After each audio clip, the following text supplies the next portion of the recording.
Hi hello.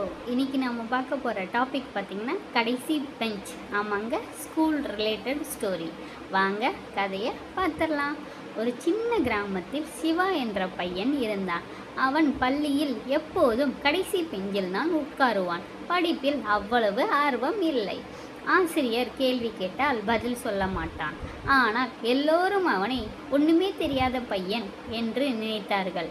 ஆனால் அவனுடைய தமிழ் ஆசிரியர் மட்டும் அவனை வித்தியாசமாக பார்த்தார். ஒரு நாள் ஆசிரியர் சிவாவிடம் கேட்டார், நீ ஏன் எப்போதும் கடைசி பெஞ்சிலேயே உட்காருற?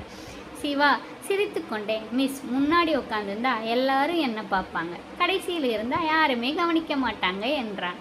ஆசிரியருக்கு அவன் மனதில் ஏதோ வலி இருப்பது புரிந்தது. சில நாட்களுக்கு பிறகு பள்ளியில் பேச்சு போட்டி நடந்தது. சிவாவின் பெயரையும் ஆசிரியர் போட்டியில் சேர்த்தார்.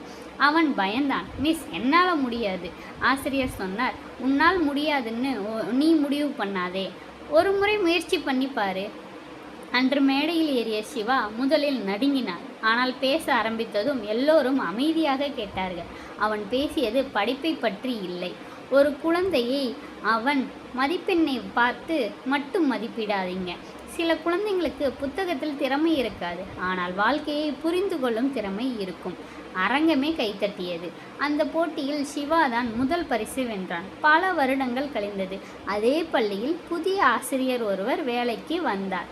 முதல் நாளே அவர் கடைசி பெஞ்சில் உட்கார்ந்திருந்த ஒரு மாணவனை பார்த்து, நீ ஏன் கடைசியில் உட்கார்ந்திருக்கிறாய் என்று கேட்டார்.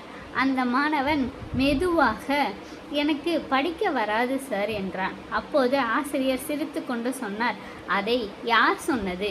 மாணவன் தலை குனிந்தான். அந்த ஆசிரியர் வேற யாரும் இல்லை, பல வருடங்களுக்கு முன்பு அந்த கடைசி பெஞ்சில் உட்கார்ந்திருந்த சிவாதான்.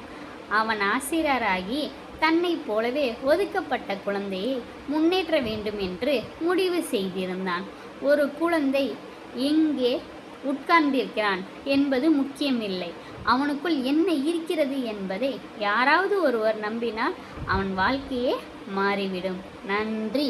கதை பிடிச்சிருந்தா லைக் பண்ணுங்கள், சப்ஸ்கிரைப் பண்ணி சப்போர்ட் பண்ணுங்கள்.